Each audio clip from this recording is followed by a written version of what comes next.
The place card at the end of the table had someone else's name on it, not mine. Someone named R. Ashworth, my son's father-in-law, the man who had driven 4 hours from Sudbury to meet his son's new wife's family, reduced to a placeholder that didn't even get my first name right. I sat down anyway. I unfolded the linen napkin, set it across my lap, and watched Terence Holloway uncork a bottle of wine at the head of the table, with the kind of deliberate ceremony that tells you a man has practiced the gesture in a mirror. He poured for his wife, Janet. He poured for his daughter, Suzanne. He poured for my son, Connor. He poured for his son, Philip. Then he reached behind the serving cart, found a second bottle already open, and poured for me. The label was facing away. I didn't need to see it. The sound was different, thinner. A cheaper glass would have rung the same. Connor was looking at the centerpiece.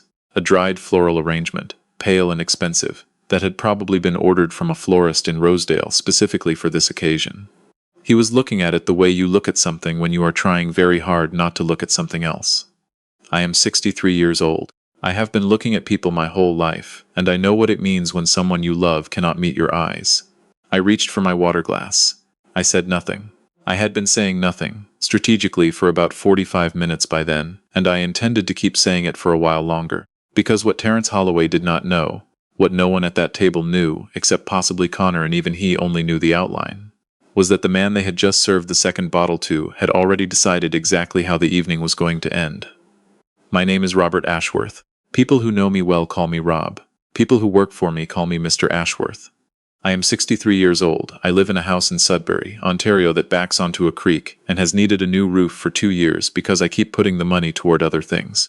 And I have run a mid-sized environmental and civil engineering firm for the past 22 years that does contract work for the federal government, 3 provincial governments, 3 municipalities, and as of last spring, a Nordic infrastructure consortium that found us through a referral and signed a 5-year agreement that I am not allowed to discuss in detail because of a confidentiality clause my lawyer made me add.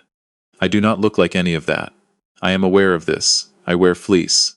I drive a 2011 pickup with a crack in the passenger side mirror I have been meaning to fix. My watch is a Seiko I bought in 1998 for a job interview, and have kept because it still tells time, and I do not see the point of replacing something that works. My house looks like a house a retired shop teacher might own. Because I bought it from a retired shop teacher and changed very little. Because I like it, and because the creek is genuinely nice in the evenings. Connor knows I do well. He doesn't know how well. This was a choice I made when he was small, a choice that came directly out of watching what money did to other families. Friends of mine whose kids grew up expecting everything and earned nothing, and then resented the people who'd given them the expectation. I wanted Connor to build his own life. He has. He's a structural engineer, 31 years old, mid-level at a firm in Toronto that does commercial and residential projects. He works hard. He calls me on weekends. He married Suzanne Holloway 8 months ago in a ceremony I attended in a rented suit that was slightly too short in the sleeves, and that I have heard about exactly once since.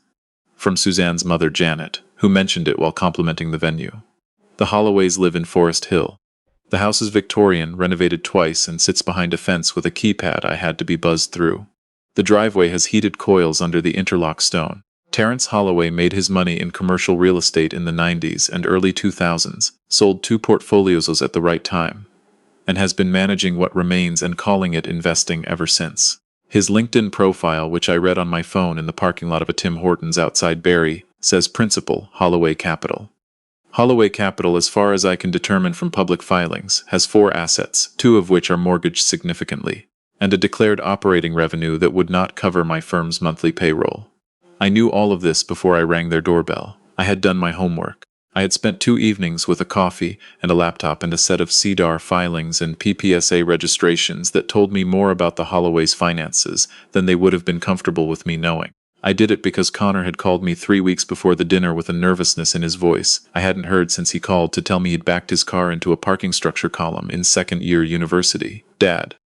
They want to do a proper dinner, meet the family. You know, both sides. Yeah, that sounds good, I said. A pause. Dad, they put a lot of stock in appearances, like the way things look. If you could maybe not wear the Leafs hoodie, that would be great. I told him I owned other clothing, he said, and maybe just say you're in consulting. Engineering consulting. Keep it general. I sat in my truck in the parking lot of the Loblaws where I'd taken the call, and I thought, my son is embarrassed by me, not me specifically, by what he assumes people will see when they look at me. He loves me, I know that. But he has been living inside the Holloways world for the better part of 2 years, and somewhere in that time he has absorbed their unit of measurement and applied it to his father, and found his father wanting. Said, "I'll be there, Connor. Don't worry." Then I drove home and chose my outfit very carefully. The morning of the dinner, I stood in my bedroom and looked at my closet. On one side, pushed to the back, 2 good suits from when the firm went public-facing enough to need them, a pair of dress shoes I bought in Ottawa for a federal contract signing, a dinner jacket from my brother-in-law's wedding 4 years ago. On the other side, where I keep everything I actually wear, the fleece, the flannels, the work pants, 2 pairs of jeans, a cable knit sweater my sister gave me at Christmas that still has the fold creases. I put on the cable knit, wool trousers, the Seiko, my winter coat, which is a mid-range North Face that I have owned for 7 years, and that has a small repair on the left cuff where the zipper pull used to be. I looked in the mirror. I looked like exactly the kind of man Terence Holloway would expect Connor's father to be. I almost felt sorry for him. Almost. The Holloway house announced itself the way a certain kind of money announces itself. Not loudly, but insistently. The Victorian details were original where they photographed well and replaced where they didn't. The landscaping was the kind that looks natural and costs a great deal to maintain that way. There was a stone lantern by the gate that I recognized as coming from a landscaping company that does almost exclusively high-end residential in the Annex and Forest Hill neighborhoods. Because they had tendered on a municipal beautification project my firm had assessed 3 years ago, and I had read their portfolio. I rang the bell. A woman I didn't recognize answered, not Janet, someone younger who I later understood was hired for the evening. She looked at me the way people look at a delivery arriving at an inconvenient time and said, "Can I help you? I'm Robert Ashworth, Connor's father." She stepped aside and said she'd let them know I was here. The foyer had a chandelier that I am not going to pretend I could price exactly, but I know enough about what things cost to understand that it was not a reproduction. There was art on the walls, 2 pieces I recognized as being in the style of a particular school of Ontario landscape painting that was fashionable in collector circles in the early 2000s, and that I know about because one of my old project partners went through a phase of buying it aggressively, and I spent a lot of time in his office. There was a sideboard with a mirror above it and a bowl of something that might have been decorative gourds. I noted all of this quietly, not because I was intimidated, because I was gathering information. Connor appeared from the sitting room looking like a man who had been waiting for something he was dreading. He crossed the foyer in about 4 steps and hugged me, and I could feel him doing a quick scan of my coat before I'd even got it off. "Dad, you made it. Great. Good drive? Fine." Stopped in Barrie. Terence Holloway came out of the sitting room behind him. He was around my age, maybe a year or 2 older, silver-haired, wearing a blazer over a cashmere turtleneck in a way that suggested this was his version of casual. He shook my hand with the grip of someone who learned handshakes from a book about business dominance and never unlearned it. "Robert. Terence. We've heard a great deal about you." The way he said it was pleasant. It was also the specific pleasantness of someone who has heard very little and found none of it particularly reassuring. Janet Holloway did not come to the foyer. When I entered the sitting room, she was already positioned in an armchair, in a way that meant I had to come to her. She offered her hand from a seated position, not impolitely, but in the manner of someone accustomed to being the fixed point around which other people orbit. She said it was so lovely and that Connor had mentioned I'd come down from Sudbury. As though Sudbury were a place that required a certain kind of courage to live in. Then there was Philip, mid-30s, broad-shouldered, dressed in the manner of a man who has recently discovered Italian casual wear, and is not yet comfortable in it. He was sitting on the sofa with his legs spread in the posture of someone who has never been asked to make room. He gave me a 2-finger wave, not a wave from the wrist, a wave from the fingers. The kind of gesture you make to a parking attendant. I have been in rooms with senior federal ministers.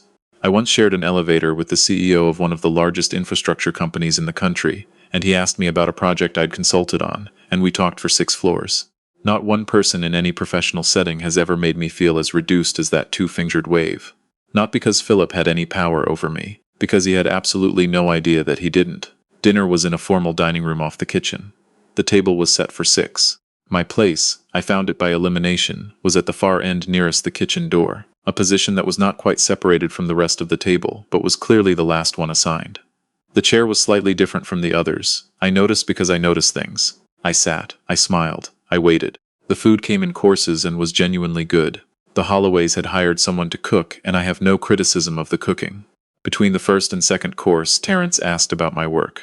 Engineering consulting, general practice, some government contracts. He nodded the way you nod at something that doesn't require further attention. Philip leaned in from across the table.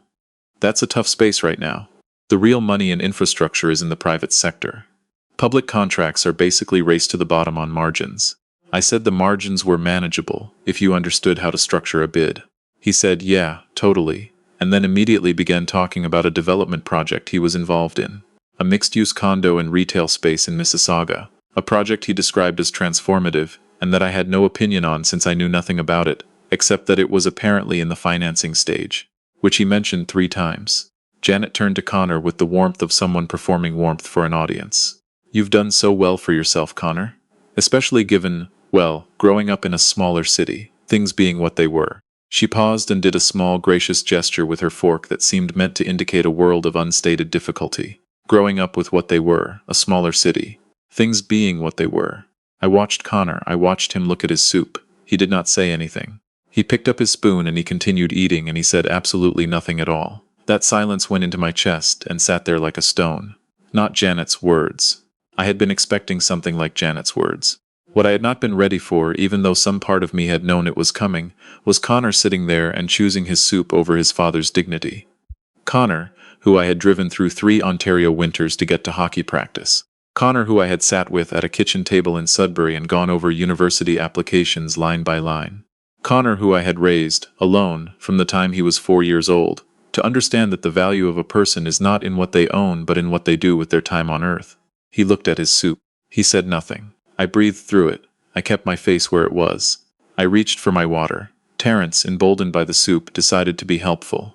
He told me that if I was ever looking to do something different, diversify a bit, maybe look at something with better growth potential. He knew some people. A private investment group, excellent returns, minimum entry around 30,000, though for family he could probably work something out. I recognized the structure before he finished the sentence. The language was different, more polished, more Forest Hill, but the shape was the same shape it always is. Exclusive access, minimum buy-in, doing you a favor. I said that was very kind of him. He said, of course, family. Then Janet said, and this one landed differently. This one I was not quite as prepared for as I thought I was. Janet said that she had a number of things she'd been meaning to send to a charity shop. Some of Terrence's things he no longer wore, really good quality, and if I was interested before she dropped them off, she could set them aside. She glanced at my sweater when she said it. Not for long, just long enough. There are moments in your life where you understand very precisely what is being said to you, and you understand it in your whole body before your mind has processed it. This was one of those moments. I was being offered another man's clothes, by his wife, at a dinner table, while my son looked at his bread plate. I said that was very thoughtful, and I waited. My phone buzzed at exactly 8:47. I had worked out the timing with my executive assistant, Fiona, 2 days earlier. Fiona has been with my firm for 11 years. She is organized in the way that certain people are organized, not methodically but constitutionally, and when I explained what I needed and why, she said, all right, and then asked if I wanted her to sound urgent or matter-of-fact. I said matter-of-fact. Urgent would be too theatrical. Matter-of-fact was just business. I looked at the screen. I said, I'm sorry, I have to step out for a moment. Work. Janet said, of course, and her tone carried exactly what I expected it to carry, which was the mild, sympathetic implication that someone in an hourly service profession sometimes has to take calls at inconvenient hours. I stepped into the hallway just off the dining room. The acoustics were good. I had noted that when I came in. Fiona's voice was exactly right. Calm, professional, moving through information the way she moves through everything. Rob, sorry to pull you away. The Federal Review Board confirmed this afternoon. They're authorizing the full scope on the watershed remediation project. Contract value comes out at just over $9 million. They want execution paperwork by end of month. Also, the Ontario Infrastructure Office wants to move up the Q2 briefing. They're requesting you directly, not the project lead. And I had a call from the Scandinavian office about the Nordic Consortium agreement. They want to discuss expanding the scope into 2 additional provinces. That puts the total value of that engagement above what we projected. I'll send you the updated figures tonight, I said. Confirm the federal paperwork for the 28th. Tell infrastructure I'll do the briefing, but I need the session moved to the afternoon. And tell the Nordic team I'll call Tuesday morning their time. She said, done. Anything else? Get some rest, Fiona. Sorry for the late call. She said, don't apologize, and hung up.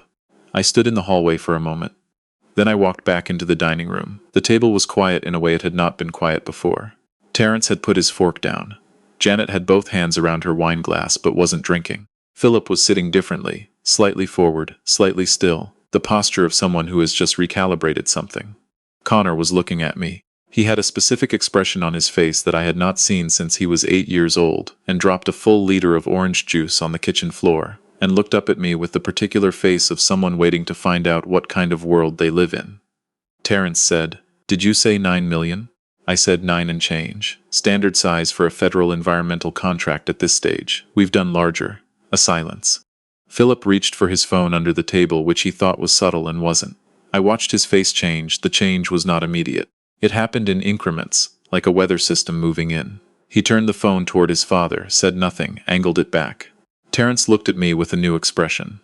The easy authority that had been sitting on him all evening like a well-fitted jacket had shifted. Something more careful had replaced it.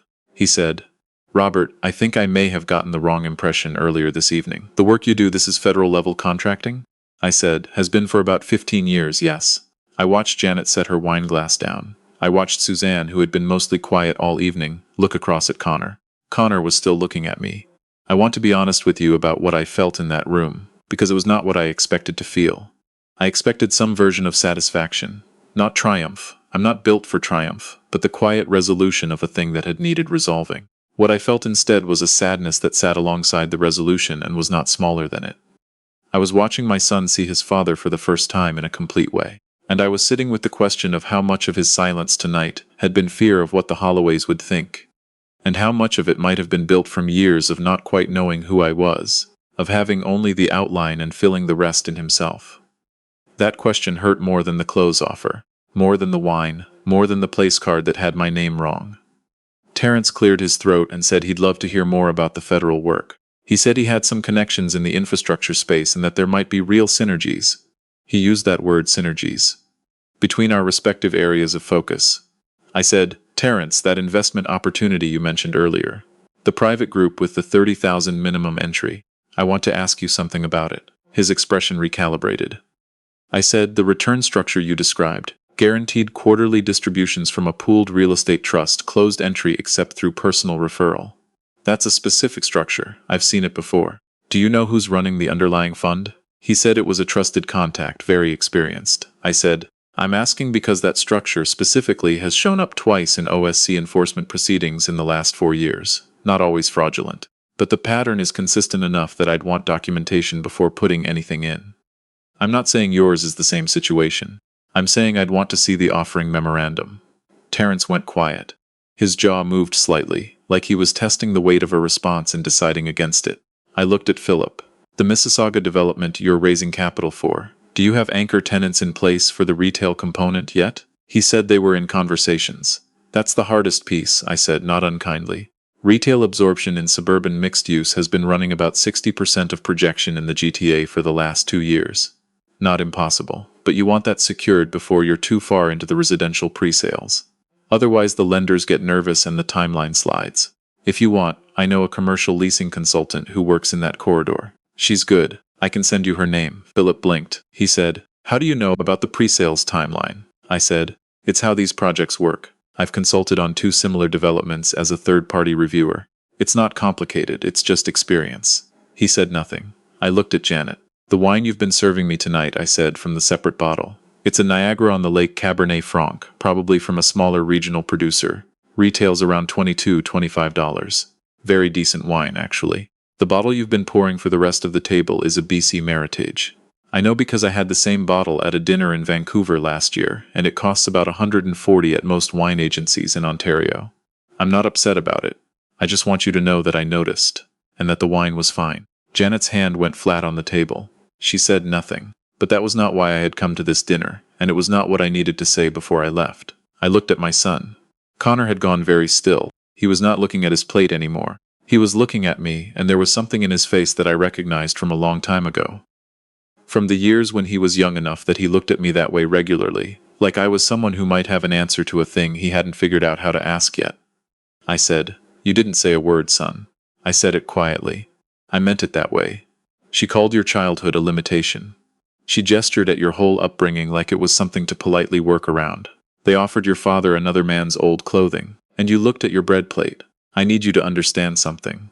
Not what that felt like to me.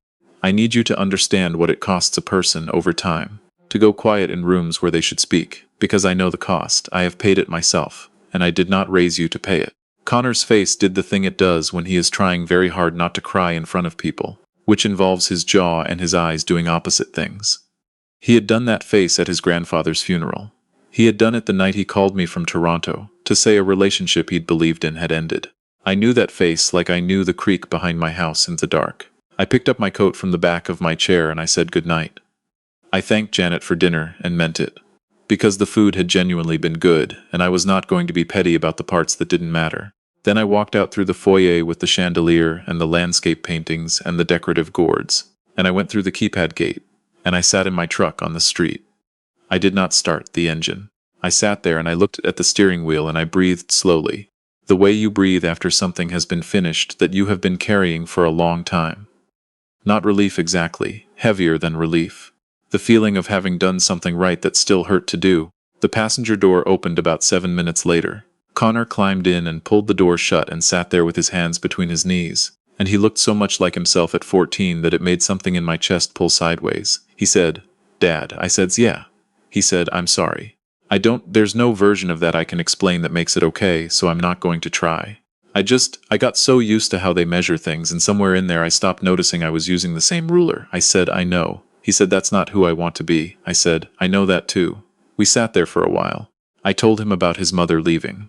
He was 4 when it happened, and he has the memory of it the way you have a memory that comes from being told a thing rather than experiencing it.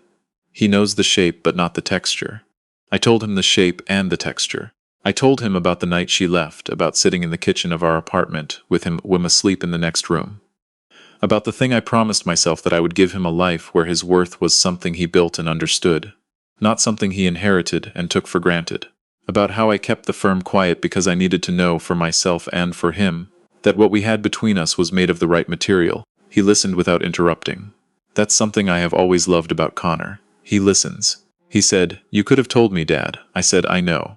I've been thinking about that since before tonight, honestly. Maybe I overcorrected. Maybe there was a way to tell you the truth and still teach you what I needed you to know. I don't have a clean answer for that." He said, "I don't need a clean answer. I just need you to know that it wouldn't have changed anything. How I feel about you. None of it would have changed." I said, "I know, son." The back door of the truck opened. Suzanne got in. She was wearing her coat and she had clearly been crying, and she looked at me the way people look at you when they have decided to tell you something true and are not sure how it will land. She said, "Mr. Ashworth, Rob, I owe you an apology and I owe Connor one, and I should probably start a list. I grew up in that house and I know what my parents are like, and I have spent a long time telling myself it was just how they were, like it was weather you lived with. And tonight I watched my mother offer you used clothing, and my father try to sell you something and Philip behave like." She paused. "Like Philip," she said. "And I watched Connor go quiet, and I watched you not go quiet, and I thought, I don't want to live in a version of my life where we recreate this table. I don't want to raise kids who wave at people with 2 fingers. I looked at these 2 people in my truck on a February street in Toronto, the cab smelling like old coffee and the defroster running and the sodium streetlight coming through the windshield, and I felt something that was not triumph and was not vindication. It was something older than that and more durable.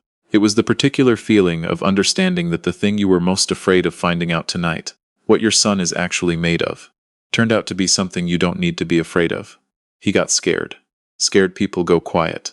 But scared people can learn. I told them both what I'd told myself for 22 years. You want something real, you build it. I'll teach you what I know. I'll share what I've learned. I will not hand you what I've made because that wouldn't be a gift, it would be a shortcut. And shortcuts don't teach you anything you need to know when things get hard. They will get hard. That's not a threat.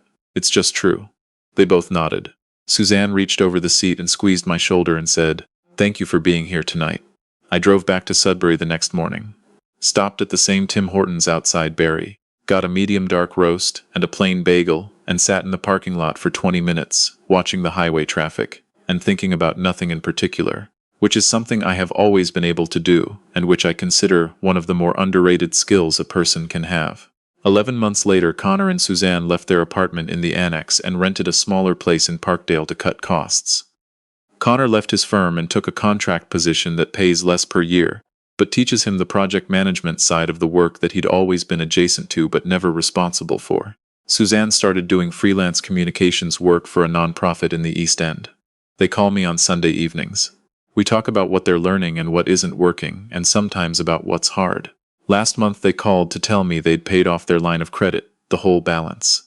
And they sounded the way people sound when they've done something themselves that nobody did for them, which is the only way that feeling is available. I cried a little in my kitchen while the kettle boiled. Good tears. The kind you don't have to explain. The Holloways sold the Forest Hill house 9 months after the dinner. The Vancouver market had not done what Terence needed it to do, and the Mississauga project, from what Connor tells me, is still in what Philip calls the refinancing phase. Terence and Janet are renting something in North York. Philip took a position with a property management company doing something administrative. Real work, regular hours. I still drive the truck. I still wear the fleece. I still have the Seiko. What I have learned in 63 years of paying attention is this. Money is not a character trait. It doesn't make you better and it doesn't make you worse. What it does is remove the circumstances that were making it harder to see what was already there. The Holloways showed me their real shape the moment they thought I had nothing they needed. And Connor showed me his shape too. Not his best shape, but the shape of a frightened person who got comfortable with the wrong compass, and who was able, when it mattered, to get back to something truer. That's enough. It's more than enough. It's actually everything. I have a standing Sunday call with my son that I would not trade for the federal contract, the Nordic Consortium, and every bottle of BC Meritage in the province. And the creek behind my house is genuinely beautiful in March when the ice is breaking up, and I watch it in the evenings and I think, this is the life. This unremarkable, perfectly sufficient, genuinely mine life. That's the only version I've ever wanted.